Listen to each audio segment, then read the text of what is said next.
Capital FM sadarbībā ar kultūras bāru Sapņu un kokteļi piedāvā.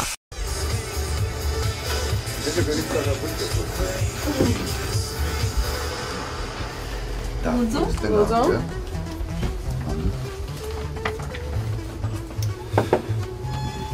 Forši man kabatā zelta zivtiņa, teiksim, atnes viņu ielaidu priekšā, lai peldu. Mēs jau cerējām, ka varbūt kāds atnesīs.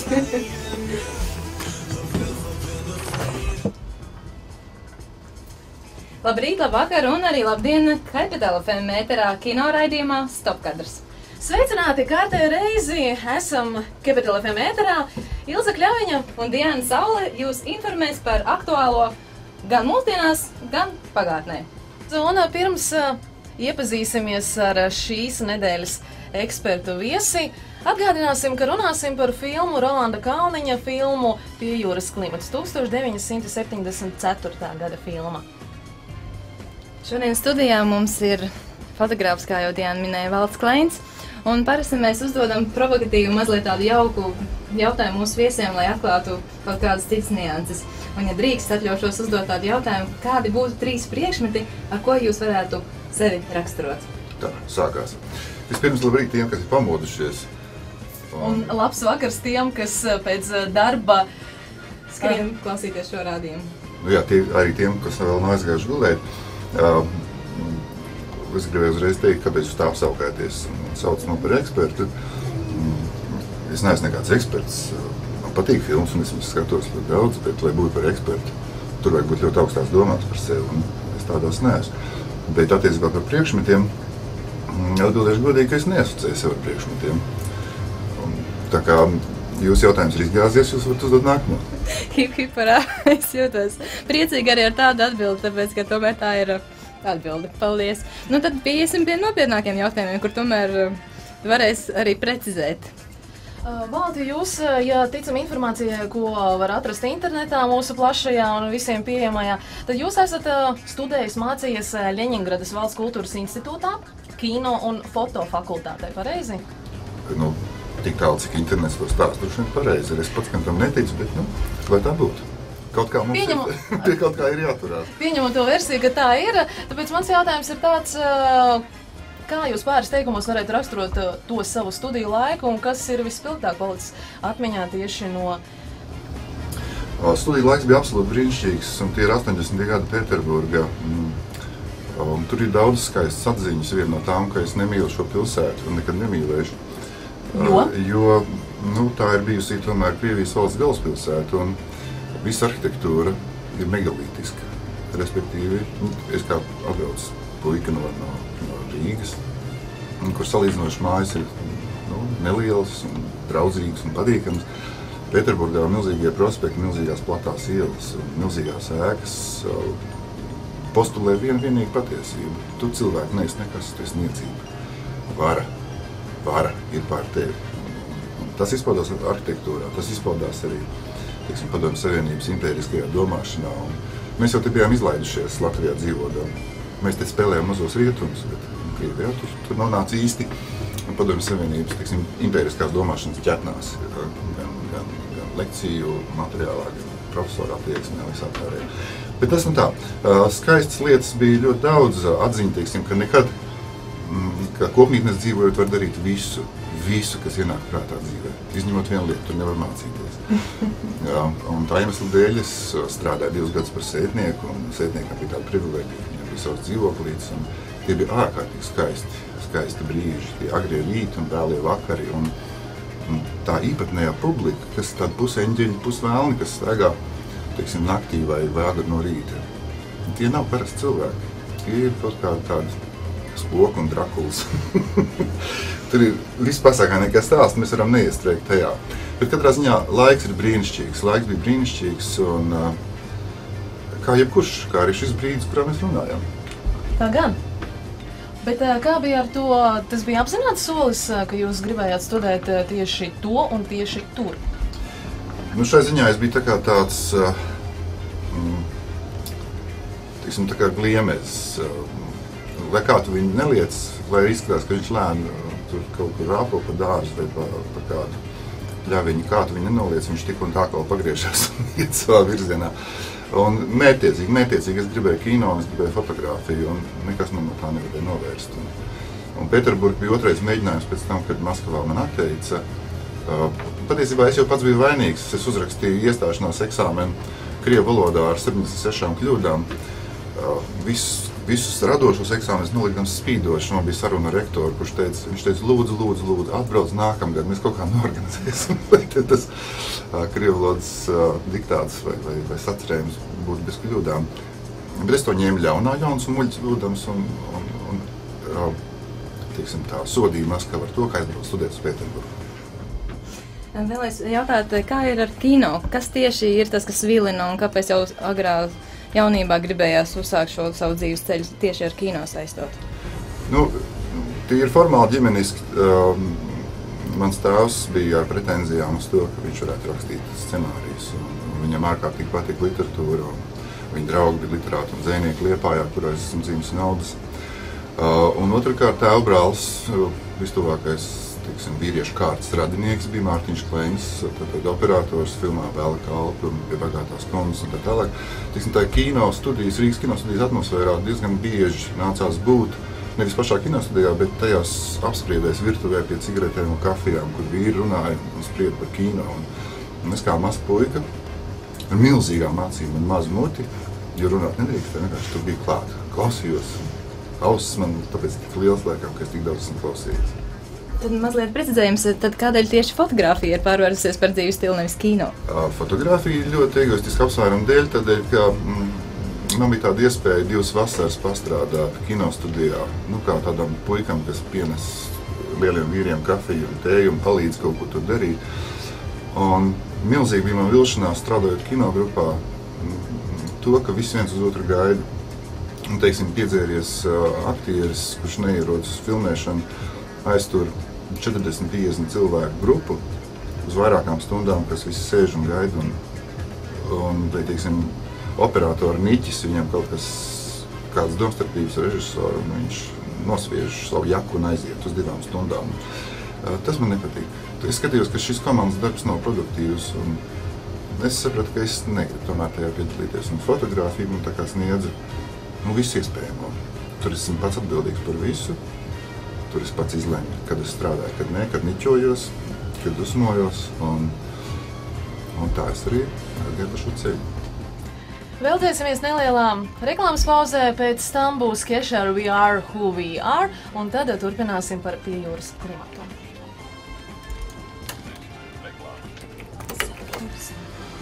Sveicināti ar atgriešanos Capital FM ēterā. Raidījums Stopkadrs ar viesi Valtu Kleinu un Diānu un Ilzi studijā. Šajā brīdī turpinām ar nedēļas filmu. Sapņu un kokteļu nedēļas filmu, ko skatīsimies trešdien klātienē, bet šobrīd runāsim un pieminēsim pašu autoru Rolandu Kalniņu.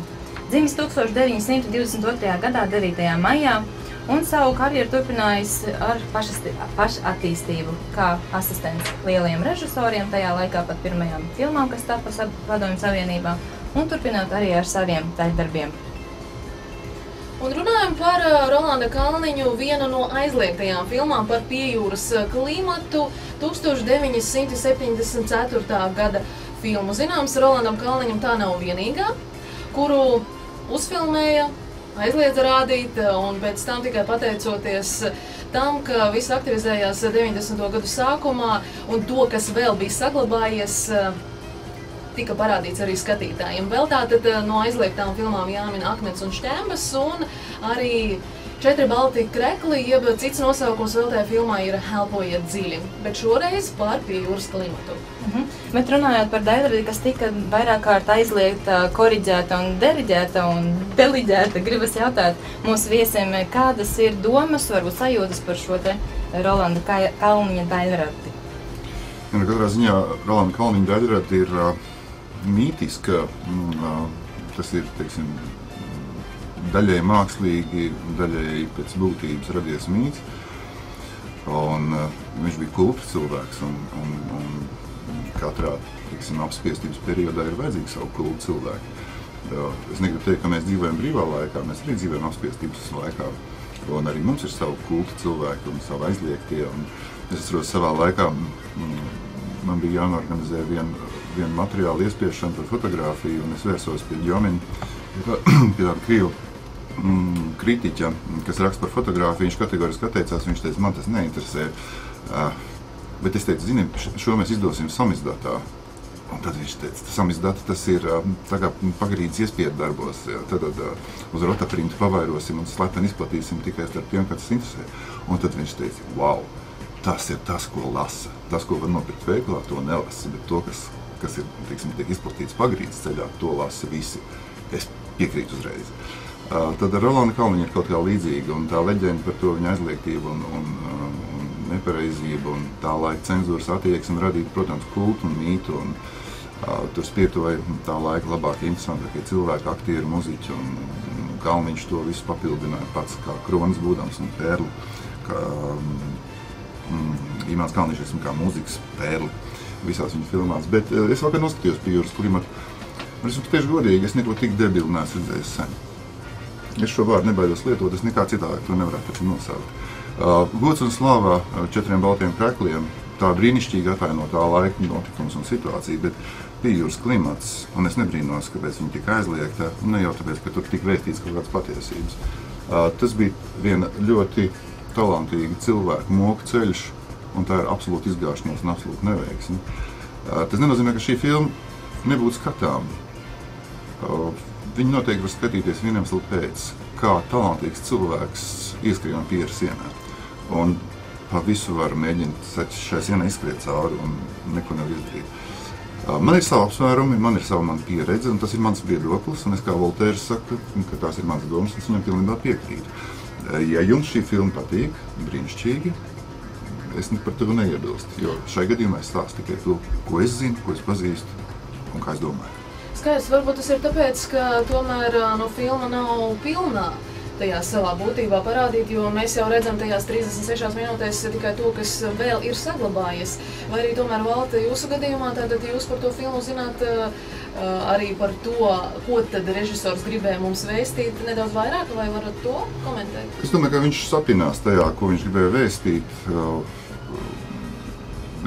Tāds iespējas ir, ka cilvēks ir tā laika, tiksim, Orwell iespējā, Stanley Kubricka ideja iespējā, iespējams arī Džārmuša iespējā.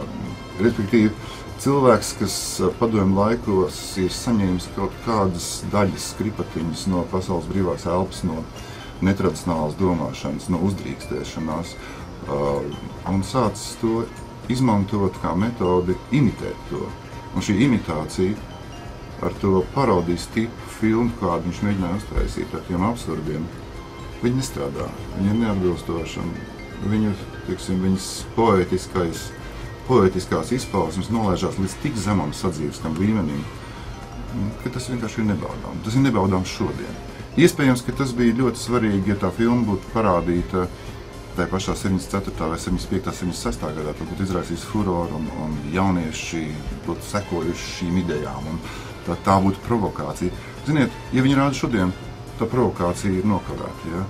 Tas ir apmēram tāpat, kā stāvēt uz peronu šausmīgi kliegt, kad ir nokavēts vilciens un bļauts pārdīties un izplūst asarās. Un tad, kad jums pajautā, cik jūs nokavējat to vilcienu vai daudz, viņš saka, 3 minūtes. Kāpēc tu bļauj, tā, kad tu būtu nokavējis pusstundu? Šī ir tā situācija. Jebkurā gadījumā filma ir skatāma un būs skatāma arī šajā nedēļā publiskā veidā, proti trešdienā Blaumiņa ielā 32. Galvenās lomas filmu atveido Ivars Kalniņš, Dzintars Veids, Pēteris Liepiņš, Regīna Razuma, Uldis Dumpis, scenārija autors Olavs Zellis, operators inscenētājs Gvido Skulte, komponists Imants Kalniņš. Un tieši tamdēļ mēs šobrīd paklausīsimies dziesmu, kas rakstīta tieši pie Jūras klimatam, tāpat kā dziesma Tornī pulksteņa skaita mirkļus, tāpat arī balāde par Johanu ir domāta tieši šai filmai, izpilda autors debesīs Marsts Kristiāns Kalniņš, tad turpinājumā Capital FM ēterā.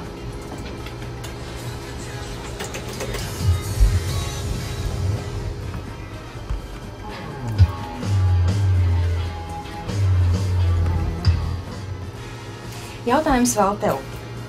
Tātad, noskatoties šo te filmu, ir radušās sajūtas un varbūt ir kāds ziņojums vai message, kuru gribētos nodot skatītājiem, kas nāk skatīties, kas varbūt vēl nav redzējuši. Varbūt uzruna par to, ko gaidīt vai ko negaidīt, un kā reaģēt, kā uztvert šādu daļdarbu, kur vairāk tomēr ir filozofiska doma, nevis kā mākslinieciskā. Nu, protams, piebildīšu to, ka šeit mēs dzirdēsim tādu kā diezgan subjektīvu viedokli, ne? Es gribēju teikt, ko jūs man spīdzināt ar to filmu? Es negribu par viņu runāt. Vēlreiz varbūt pāris teikumos, tiem, kas nedzirdēja mūs pirms tam, tātad pāris teikumos, kā tu raksturo šo filmu, vēlreiz tavu viedokli. Es raksturoju šo filmu tikai vadoties pēc saviem iespējām, zināšanām un to, kā es viņu saprotu. Es saku, ka šī filma ir pilnīgi neveiksma, absolūti izgāšanās, un viņa nav pelnījusi uzmanību kā mākslas darbs. Viņa ir pelnījusi uzmanību kā notikums, kurš mums parāda, ka talantīgi cilvēki, arī daudz kopā sanākuši talantīgi cilvēki, var ārkārtīgi kļūdīties. Un vērojot šo filmu un domājot par to leģendu un mītu, kas ir radīta ar Rolandu Kalniņu, un arī to klausoties, kā jūs mēģināt reklamēt šo filmu, es gribu teikt, ka kāds grib nopelnīt naudu uz šī pasākuma, un tu par to nevajag aizmirst. Un, ja jums nav žēl, tad piedalieties šajā pasākumā. Paldies, tieši šo kompromitējošu atbildi vēlējos arī dzirdēt, jo tas raisa diskusiju un raisa domāšanu arī tiem, kas nav redzējuši, vai arī tiem, kas ir jau redzējuši. Un runājot vēl par filmu, tāda 1974. gada aprīlī Pie jūras klimata radošā grupa piedāvāja pārliecinošas aktieru proves, dekorāciju un kostīmu skices. Viss bija zīmīgs ar to, ka krāsu ziņā tikai spiltas pamatkrāsas tika izmantots. Nevelti mēs redzam arī, ka galvenais tēls priekšnieks Dunde ir ģērbies melnā kostīmā kabinetā, viņam ir baltas sienas, ir sarkans garšu paklājs. Arī uz galda viņam stāv 3 telefona aparāti, kurš katrs ir savā krāsā. Tāpēc jautājums tev vēl būs par to, pārējiem pie tādu jau profesionālo ievirzi, cik svarīgas krāsas ir tavā profesijā daļradē un kuras krāsas patīkas tev personīgi? Nu, jautājumā par krāsām, ja jūs man šo jautājumu būtu uzdevusi, teiksim, pusgadu atpakaļ, es ļoti pārliecinoši un autoritīvi atbildēju. Varbūt tas bija viens no jautājumiem, no kuris vairāk baidījos, jo man nesen nācās apceļot Indiju un redzēt cilvēks no Raģistānas, un tad es sapratu, ka es kā fotogrāfs ar savu 25 gadu praksi neko nesaļēdzu no krāsām. Un tas nākamais mans sapnis ir tikt pēc iespējas ātrāk uz Raģistānu un mācīties krāsu. Kas ir krāsa? Kāpēc? Kas bija tas, kas tev lika domāt par to, ka tu no krāsām neko nesaproti? Tādus krāsas salikumus, tādus toņus. Es iegāju Mumbajā auduma veikalā. Tas auduma veikals bija šaurs un garš, apmēram tā kā 150 metrus skriešanas celiņš. Un gar to sienu augstos plauktos bija sakrāmēti auduma baķi. Un viņi sākās no mēļa rozā un beidzās tajā galā ar Kongo Blue, to dziļo zilo, bet visas tās pārējas tajos 150 metru robežās. Ziniet, manā Kodak krāsas skalā nav tik daudz krāsu un puscoņu, cik tur bija tajos auduma baķos. Man vienkārši norēba galva skatoties uz to, cik daudz krāsu nianses var būt pasaulē. Jā, sveiciens Stopkadras raidījumā. Šajā nedēļā mums viesos ir Valds Kleins, fotogrāfs. Runājam par Rolanda Kalniņa Pie jūras klimatu. Šobrīd laiks tā kā teikt lielo paldies. Un pirms sakām lielo paldies, tomēr tāda zinkārīga interese par to, ko gan varam ieteikt mūsu klausītājiem par labu formulējumu no filmu klāsta. Droši vien, es varētu ieteikt ļoti daudz no tā, kas man pašam patīk, bet viens no skaistākajām pēdējā laika filmām, kuras esmu redzējis, ir Pan Nalina filma. Ir tāds režisors Pans Nalins filma Samsāri. Tā ir 2001. gada filma. Ne tik jauna, bet aktuāli joprojām ārkārtīgi skaisti uzfilmēta, ārkārtīgi autentiski, jo Pants Nalins pats ir no tiem raģioniem. Un tā ir viņa pirmā filma. Un otra filma noteikti, ko es gribētu ieteikt noskatīties cilvēkiem, kas grib domāt un ne tikai izklaidēties, ir Wernera Herzoga dokumentālā filma Tikšanās pasaules malā. Krieviskais nosaukums viņa ir Striečina kraju zemļi. Apbrīnojama filma, patiesībā dievkalpojums. Filma ir par Antarktīdu un tur dzīvojušiem cilvēkiem un to, kas ir Antarktīda. Nu, ko? Paldies, Valtē, par jauko sarunu. Paldies arī par tavu subjektīvo viedokli attiecībā uz filmu Pie jūras klimats. Mēs ņemam vērā. Bet, protams, arī mēs un klausītāji katrs pēc saviem ieskatiem. Tie, kas ir redzējuši, viņiem ir savs viedoklis. Tie, kas nav redzējuši, lai skatās, ir arī iespēja publiskā veidā to darīt jau šo trešdienu Blaumaņa ielā 32. 6. jūlijas ir datums, kad jādodas uz Blaumaņa ielu. Gribas tomēr noskatīties un veidot savu viedokli par filmu. Pateicamies atkārtoti par šo sarunu, par šo tikšanos un novēlam jauku dienu. Jauku dienu visiem, kas mūs klausās. Un arī tādu kā veiksmi un lai viss labi profesionālajā ziņā jums. Nu, citādi vispār nemēdz būt. Protams. Paldies! Paldies! Mēs Stopkadras raidījumā turpinām ar Chicken Offshore 97 un pēc tam ar Ilzi ātrumā izskriesim caur ekrāna jaunumiem un arī izspēlēsim vēl konkursu sadarbībā ar Multikino. Paldies! Nu redz. Kaut kādu, jā. Patiesībā mēs visus uzdevumu izpildījām, intriga tika radīta. Tas arī bija galvenais, vai ne? Es domāju, tur jau tā lieta, un ņemot vērā to, ka tomēr viedoklis bija tāds ļoti labs. Jā, viedoklis bija ļoti godīgs, personisks. Labi, mīļi, paldies. Jūs man izlaidīsiet ārā, jā? Labi, paldies visiem. Paldies. Čau, laimīgi. Kur tas mans telefons? Jā, telefons.